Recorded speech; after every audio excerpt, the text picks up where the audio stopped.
Hello, नमस्ते, प्रणाम, सेमना। स्वागत आप सभी का मेरे यूट्यूब चैनल में। और मैं हूँ रोहित रावत। और आजकल सेमना शब्द का कोई प्रयोग ही नहीं कर रहा, जो कि हमारे पुराने कल्चर से चला हुआ आता था। मतलब जिसे पुराने लोग बोलते थे, यानी काफ़ी बूढ़े लोग भी बोलते हैं। प्रणाम की जगह पे वो सेमना शब्द का प्रयोग करते हैं। क्यों ना मैंने सोचा आज मैं भी इस शब्द का प्रयोग करूँ और सबको सेमना बोलूँ और राजी खुशी बोलूँ। और उम्मीद है कि आप सब राजी खुशी होंगे और मैं भी एकदम स्वस्थ हूँ, मस्त हूँ, परफेक्ट हूँ। तो चलते हैं, आज के ब्लॉग को आगे बढ़ाते हैं। और आज का ब्लॉग काफ़ी ज़बरदस्त और इंटरेस्टिंग होने वाला है, क्योंकि आज मैं बताऊंगा आपको काफल, यानी हम जा रहे हैं आज काफल के लिए, जो कि उत्तराखंड का एक काफ़ी अच्छा और टेस्टी फल है काफल। क्यों ना हम काफल खाने और जाने से पहले क्यों ना काफल के बारे में बता दें, या क्या काफल के बारे में हम जान लें कि काफल की उत्तराखंड में क्या विशेषता है और इसे क्या कहते हैं। काफल उत्तरी भारत का एकमात्र फल है जो कि हिमाचल, नेपाल और उत्तराखंड में पाया जाता है। और काफल को बॉक्स मेटल बायबेरी से इंग्लिश में कहते हैं। संस्कृत में इसे कटफल बोलते हैं। और काफल ऊंचे स्थानों पे ज़्यादा पाए जाते हैं, यानी ऊंचे वाले स्थानों पे ज़्यादा पाए जाते हैं। काफल जो है चैत के महीने में पकना स्टार्ट हो जाता है और बैसाख के महीने में लगभग पूरे पक जाते हैं। और इसे हम बैसाख के महीने में और जेठ के महीने में इसे खाते हैं। और खाने के बाद हम इसे अगर हम कहीं चले गए धियानों के यहाँ, जैसे कहीं भी रिश्तेदारी में जाते हैं, तो हम काफल को लेके जाते हैं। और काफल जो है काफ़ी लंबा पेड़ रहता है, 10 से 15 मीटर भी रहता है। और कहीं कहीं पेड़ तो छोटे रहते हैं। काफल का जो साइज रहता है वो 1.5 रहता है। अब बात करते हैं कि काफल किन चीज़ों में फ़ायदेमंद होता है। तो काफल जो है तेल में भी बहुत फ़ायदेमंद होता है, यानी इसका जो तेल होता है वो काफ़ी फ़ायदे के लिए होता है। और काफल में एंटीबैक्टीरियल एंड पैरासिटिक गुण पाए जाते हैं, यानी काफल जो है काफ़ी रोगों के लिए लाभदायक है। उत्तराखंड में इसे जो खाएगा उसकी मतलब भूख के लिए भी काफ़ी लाभदायक है, यानी जिसको भूख नहीं लगती है वो भी खा सकता है। और काफल से जो है हम उसकी काफल के अंदर की जो गुठली बचती है उससे हम चटनी, अचार वगैरह काफ़ी चीज़ें बनाते हैं उससे। यानी उससे हम जो उसके पत्ते होते हैं वो भी काफ़ी फ़ायदे के लिए होती है। और जैसे हम काफल की छाया पर रहते हैं, यानी जो काफल की छाया होती है वो भी काफ़ी फ़ायदे के लिए है। और अब बात करते हैं एक छोटी सी कहानी के माध्यम से, बहुत चर्चित है। मतलब एक गांव, उत्तराखंड के एक छोटे से गांव में एक महिला रहती थी, जहां उसकी एक छोटी सी बेटी भी रहती थी। और उनके पास आय का कोई साधन नहीं था, तो वो जो है अपना गुजर बसर जो है काफल को बेच के करते थे। वह महिला जो है खेतों में काम करती थी, काफल को बेचती थी और अपना गुजर बसर करती थी। और एक दिन क्या हुआ कि वह काफल को लेके आई। उसने टोकरी भर के जो है काफल रख लिए थे। और उसके बाद अपनी बेटी को कहा कि उसकी बेटी थी, काफ़ी छोटी थी, तो उसने अपनी बेटी को कहा कि आज आप जो है काफल की पहरेदारी करेंगे, यानी मैं कहीं जा रहा हूँ खेत में काम करने, और दोनों जब मैं घर आऊँगा तो दोनों मिल के खाएंगे, मिल बाँट के खाएंगे। और बेटी को काफ़ी भूख भी लगी, लेकिन बेटी ने फिर भी नहीं खाए। तो जब उसकी माँ खेत से खेत से जब लौट के आई, तो उसने जो है जब वहाँ पे काफल रखे हुए थे, तो उसमें जो है काफल क्या हुआ कि दिन में सिकुड़ के कम हो गए। और उसने समझा कि छोटी बेटी ने मेरे जो है काफल इसमें से खा लिए, जबकि उसका कई बार मन भी किया, लेकिन उसने फिर भी नहीं खाए। काफल क्या हुआ कि दिन में सूखने के कारण जो है वो कम होते गए, यानी सिकुड़ गए। तो उसने समझा कि इस बेटी ने खा लिया, और उसने क्या किया, उसकी बेटी सोई हुई थी और उसने सोए सोए में उसको जो है, यानी जो उसके हाथ में जो काफल की टोकरी थी उसी को उसको ऊपर डाल दिया। और वो जो है सोए सोए हुए वो जो है एक्सपायर हो गई, यानी ख़त्म हो गई। और उसकी माँ भी जो है शाम हुई, शाम होने के बाद देखा कि काफल फिर से बढ़ चुके थे, यानी उस टाइम थोड़ा मौसम ठंडा रहा होगा। तो मौसम ठंडा रहने के कारण क्या हुआ कि काफल फिर से जैसे थे सेम वैसी हो गए। तो उसके बाद जो है वो भी सदमे में आकर देखा उसने कि मैंने तो बेटी को जानबूझ के मारे, यानी। और उसके बाद वो भी सदमे में पड़ गई, और उसने क्या किया कि अपने आप को भी ख़त्म कर लिया। उसके बाद कहा जाता है कि दोनों माँ और बेटी मरने के बाद एक पक्षी बनती है, यानी दोनों पंछी बन के जो है दोनों साथ में घूमते हैं और कहते हैं। और वह पंछी आज भी बोलती है, काफल पाको मैनी चाको, यानी आपने काफल पक गए लेकिन मैंने नहीं चखे। और दूसरी चिड़िया लौटते हुए कहती है, पुर पुतुई पुर पुर, यानी काफल पूरे हैं बिटिया पूरी है।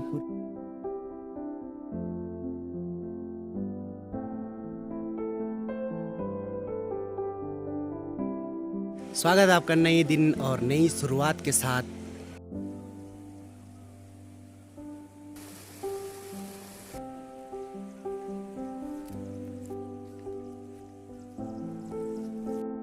और ये कोलाई के पत्ते हैं जो मैंने पिछली वीडियो में बताया था आपको। ये भी बहुत खतरनाक है, अगर इनमें फिसल जाएंगे तो बहुत नीचे जा सकते हैं। बहुत खतरनाक रास्ता है यहाँ भी।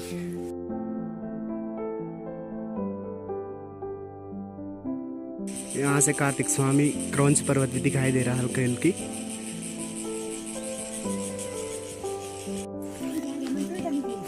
मीठा चाहिए नहीं परा,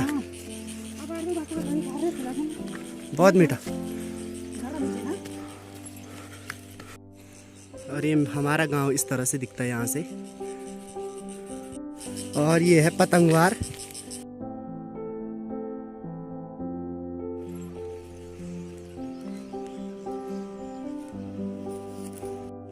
सूर्य की रोशनी भी आ चुकी है हल्की हल्की।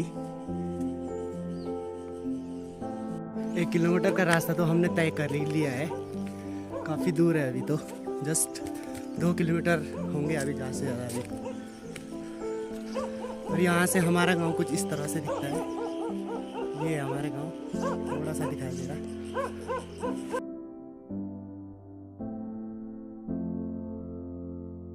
और हमने उधर जाना है उस साइड में, लगभग अब थोड़ा ही बच चुका है। यहाँ पे 1 से 1.5 किलोमीटर है। और ये है कुलाई का पेड़, कुलाई बोलते हैं हमारे गांव में।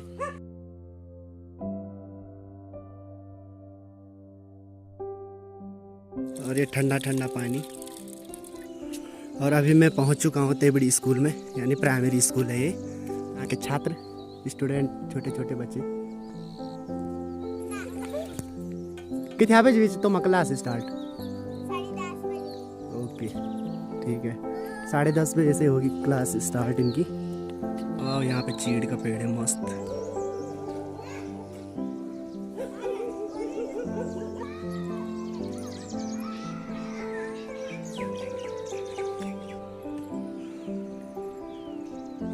और यहाँ से बाड़ा कांदी और पार्टियों भी साफ दिखाई दे रहा है।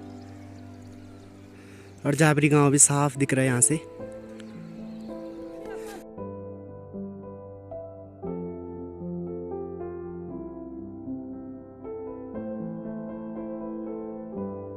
और यहाँ से हमारा गांव क्लियर दिखाई देता है, अलग अलग साफ दिखाई देता है। यहाँ से साफ पता चलता है यहाँ पे क्या क्या कर रहे हैं लोग, खेती में भी काम कर रहे हैं। और तेवड़ी की ये दूसरी स्कूल है, 8वीं तक है ये।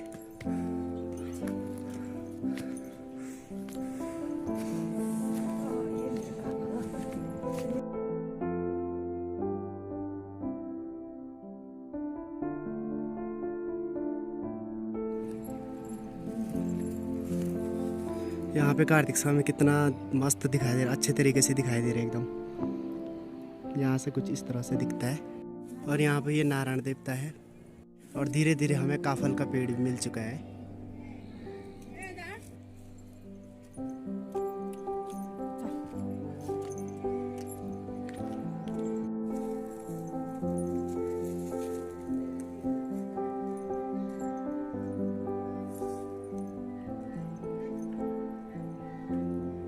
फाइनली हम काफल के ट्रैक पे पहुंच चुके हैं। मिल ही चुका है हमें काफल का पेड़।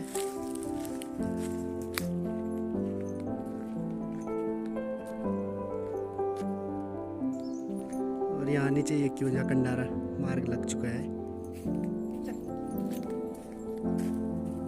काफल का एक रहस्य ये भी है कि जहाँ एक बार होता है, यानी जिस पेड़ पे एक बार हो गया तो वो जस्ट दूसरे साल नहीं होगा, तो वो तीसरे साल होता है।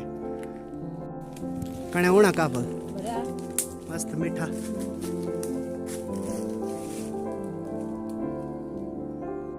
कितने मीठे मीठे काफल है। मीठे।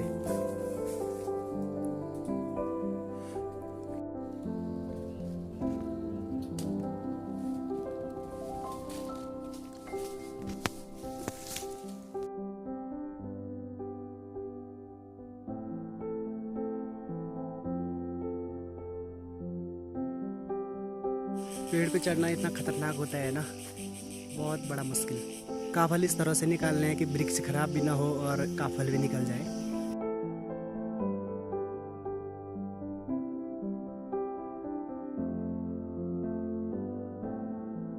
और ये मेरे हाथ पे है छुंटी, यानी इसे छुंटी बोलते हैं। और इसमें हमने काफ़ी बचपन गुजार रखा है। इसमें हम बकरी खेलते थे, मतलब इसको घुमाते थे ऐसे, मतलब इसमें बांध के, रस्सी बांध के। काफ़ी बचपना गया है इसमें हमारा, बहुत सारे हैं यहाँ।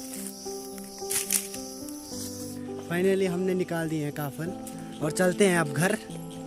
और काफ़ी परेशानी हुई काफल को निकालने में भी। और ये हैं आज के काफल।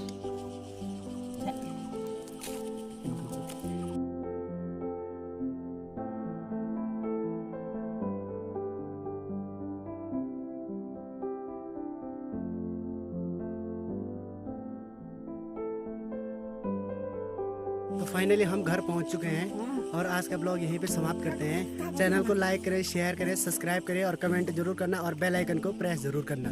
Thank you so much.